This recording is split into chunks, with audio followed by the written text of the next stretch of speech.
Woohoo! Let's go! Loving Life with Lucy Kern. We got Realtor Rich here and Michelle Haas, the Haas Hunter. Hi. On this channel, we're here to help you excel in the world of real estate. Get ready for expert tips, insider knowledge, and practical advice to kickstart your career. Hit the subscribe button and let's make your real estate dreams come true. And I'll have you take it over, Miss Michelle Haas. Oh, thank you. I'm excited to be here. Today we're talking about some of the new tips for new real estate agents. And I'm going to start with something that is maybe for some that haven't taken the test already, is licensing. So just real quick, to get your real estate license in California, you'll take the principles class, the practical class, and then you'll choose one of the electives. You can choose any, I think there's 5 or 6 options. And once you take those classes and pass that test with the Department of Real Estate, you will be licensed. And I'm just made a long story short. We'll talk more about it in another video. But getting that license is a little more difficult than it sounds. You might think 3 classes, that's not much, but it's a lot of information and it's a lot to study. You can't overstudy.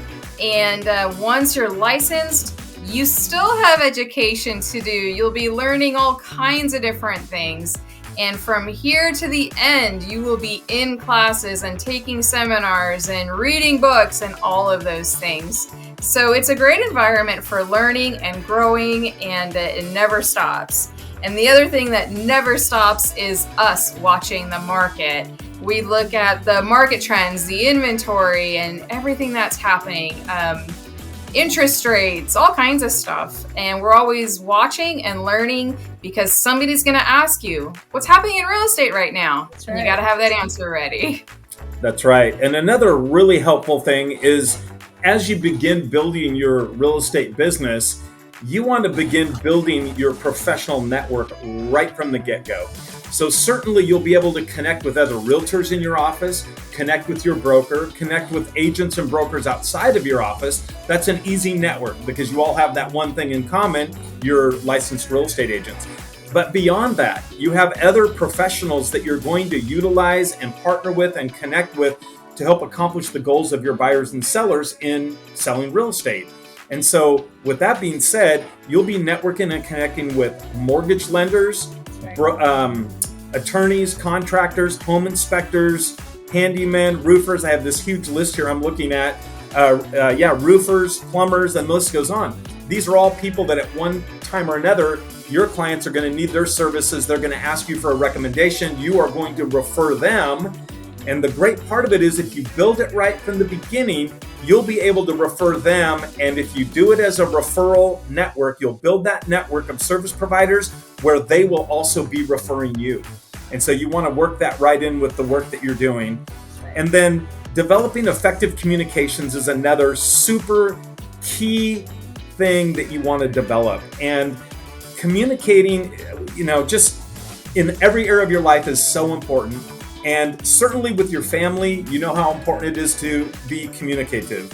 But in real estate, equally as much or even more so. There are so many parties involved in a transaction that are impacted by the different things that are going on. You want to make sure that you've got open communication with all of the different service providers, agents, lenders, title and escrow officers in order to be successful. And there's probably 2 things I would say that you want to do in the area of being an effective communicator.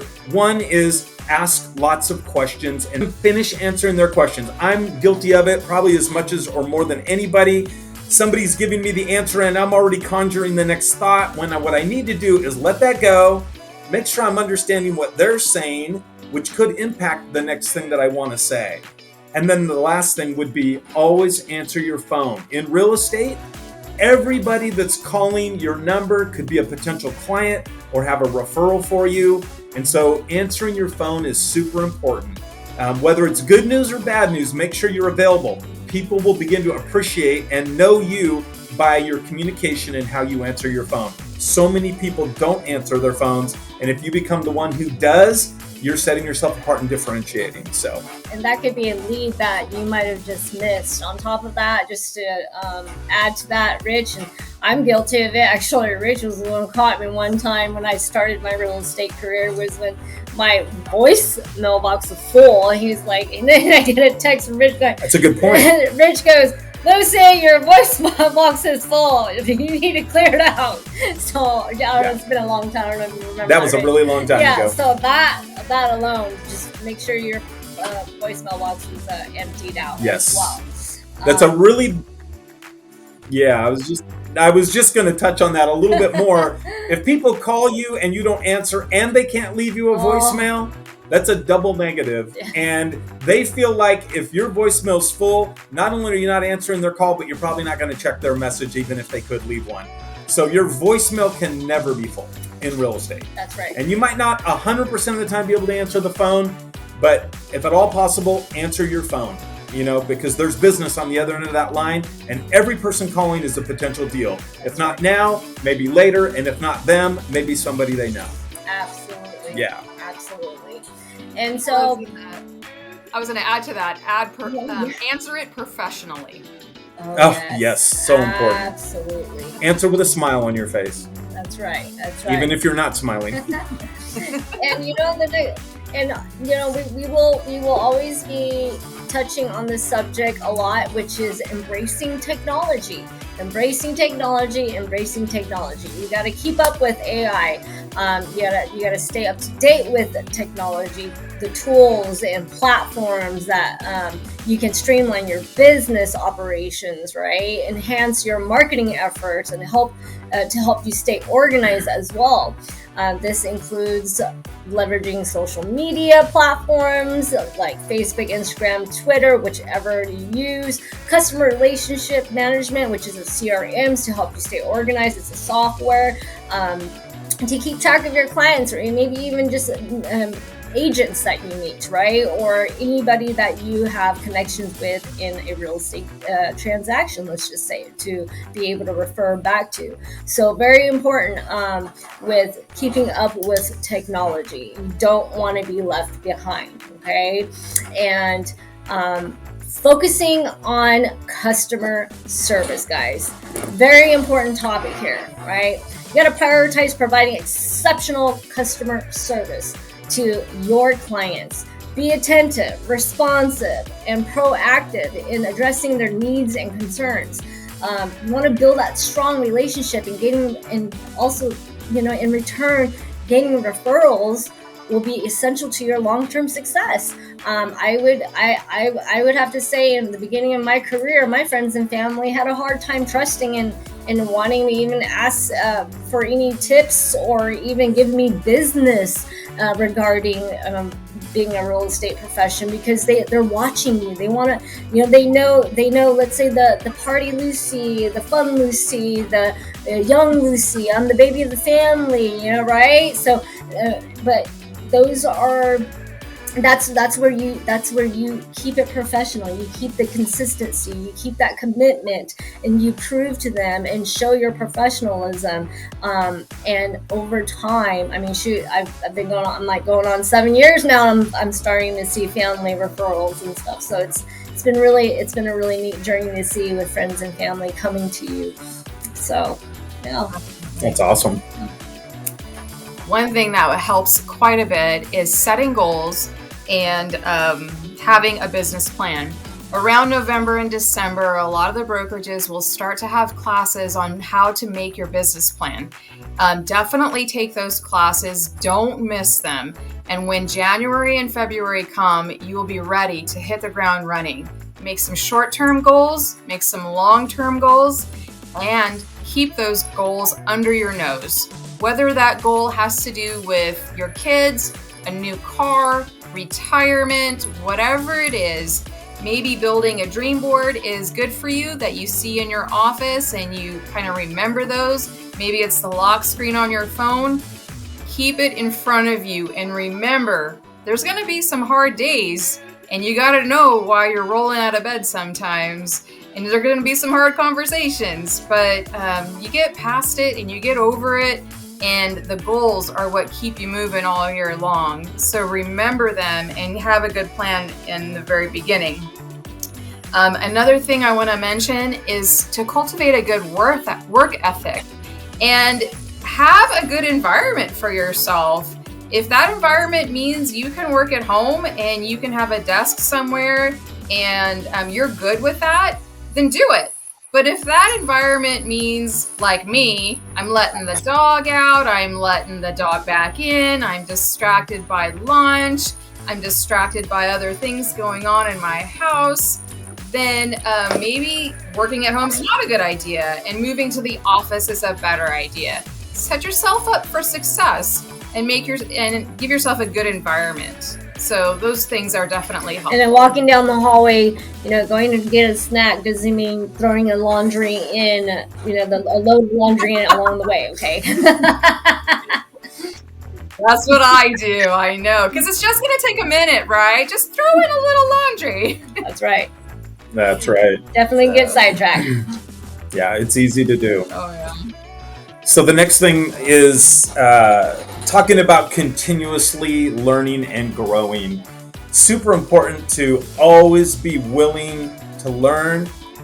Be trainable. The more trainable you are, the more successful you'll become. And so you want to stay updated on the real estate industry trends that are going on. That's super important, which may require you to attend some public real estate events that are going on, your local association of realtor meetings, different things that are going on. You want to be on the cutting edge with that. So attend real estate seminars and workshops. You'll find that there's a lot of stuff put on by the local association of realtors, and you can attend that. People set up and have speakers come in. Try to attend all that. A lot of it you might be able to attend for 15, 20, 30 bucks. That's nothing when you're thinking in terms of developing yourself. So very important to make sure that you're attending. If you can, attend something every month. Make sure you're connecting and you're around people that are excelling in real estate, people that are doing what you want to do. The other thing you can do is you can seek out mentors at your company, or you can hire coaches. There may be a time when you want to hire a coach, because sometimes you need some outside influence. You don't have anybody that you're accountable to, and you need that outside influence to tell you what you need to do, where maybe you know it, but you're not really real about it. And now you've got someone saying, yes, you need to time block 2 hours a week for real estate sales calls. Holding you accountable. Yep. And so that can be a very effective tool. But you want to invest in your personal development and growth, and that can be even through Audible stuff that you're listening to when you're in the car. Get an Amazon Audible account. It's $15 a month. And that's nothing. I used to spend for Audible material, I think I was spending about $30 a month on material. I did that for years. Every single month I had new, fresh Audible material coming in. In fact, it used to be a thing that if I was moving, I was listening to something. If I was seated or still, I was reading something. And so just however you want to work it in, but you want to do something. I mean, it's good to read a little bit every day. And if you're not a reader, you can do Audible books and stuff like that. But I used to read 10 pages every night. I had a friend of mine once. He was really not a very good reader. And the only way he could motivate himself to read was he would buy a book and he would tear out the first 10 pages and take them with him. And he would read the 10 pages. Wow. And then he would throw them in the back seat of his car. And then the next day he would tear out 10 pages and he would read those. But that was how he got himself to get going on reading and developing a habit of reading. Hey, it worked. Yeah. So, if you do, I like to recommend reading pages. If you're not a reader, read 10 pages a day. It takes a few minutes, but it'll get you into the habit of reading. But you can learn so much from other people by reading and listening to their life's work and history. And you can glean things off of them just like they might be able to glean things off of you if they had a conversation with you. So super important. And then building a strong personal brand in real estate. That's important. You want to become recognizable in the industry as a professional. How will people know you? It's a very important part of what you're going to do. How are you going to showcase your expertise and establish yourself as a trusted, reliable real estate professional? And a lot of that is just being in front of people a lot. And they recognize you for who you are and your personality as a real estate professional. So you're going to want to spend some time developing that. And jumping back to learning and growing, I recommend, if you haven't been reading, read books like How to Win Friends and Influence People by Dale Carnegie, or The Magic of Thinking Big by David Schwartz, or maybe The Friendship Factor by Alan Lloyd McGinnis. And there's so many more I could name off. Those are some really good, fun reads. And another real good one, almost atop of the lister, if you're new to real estate, is Raving Fans. Great book. You'll love it. It's a story format, and it's awesome. There's another book called Mr. Schmooze, which is also a story format. Both those books are easy reads. You can sit down and read both of them with really in one sitting. They're pretty short. Yeah. But yeah, lots of good stuff out there that'll help you with real estate. That's wonderful. Yeah.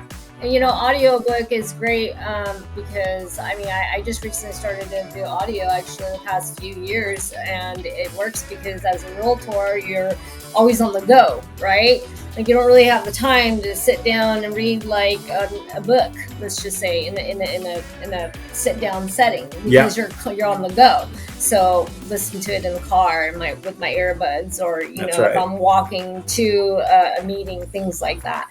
So there's always time to feed your mind with education, motivating things, inspiring things to help you with your career. Yeah, and with the audiobooks or with the YouTube videos, sometimes I'll rewind it. And I'll say, man, I gotta listen to that again. Right. And then That's right. Back and let it play again. Yeah, it's good the second time too. Oh my gosh, it really is. And I'll just top on the strong personal branding. When in regards to branding yourself, be consistent. Like even if you're on social media, I'm loving life with Lucy Kern. People know me that my personal life and my real estate, right? So anything that I post, even though it doesn't relate with real estate, I still brand Loving Life with Lucy Kern on everything that I post. So people will remember you as Loving Life with Lucy Kern, Rich the Realtor, or Michelle Haas Hunter, right? So it helps people remember who you are, what your brand is, and just to be consistent. That's super important. Yeah. That's a great point. Yeah. That's definitely thoughtful. Yeah. Well, I've had a great time today, guys. I mean, this has been fun going over. I mean, I needed a notepad so I could take some notes myself on what you guys were saying. That was good. Right? It's such a fun topic, and if you guys subscribe, we have more to come. A lot more good gold nuggets for sure. Yeah, definitely. We hope you're inspired and encouraged, and you feel motivated to go out there and tackle this world of real estate, and keep pushing yourself. Keep embracing all these challenges. Never stop growing. And if you like this video, please like and subscribe. We're going to make more, and we've got more topics to come. So we'll see you on the next video. Thanks, guys. Awesome. Thanks, guys. See ya. Bye.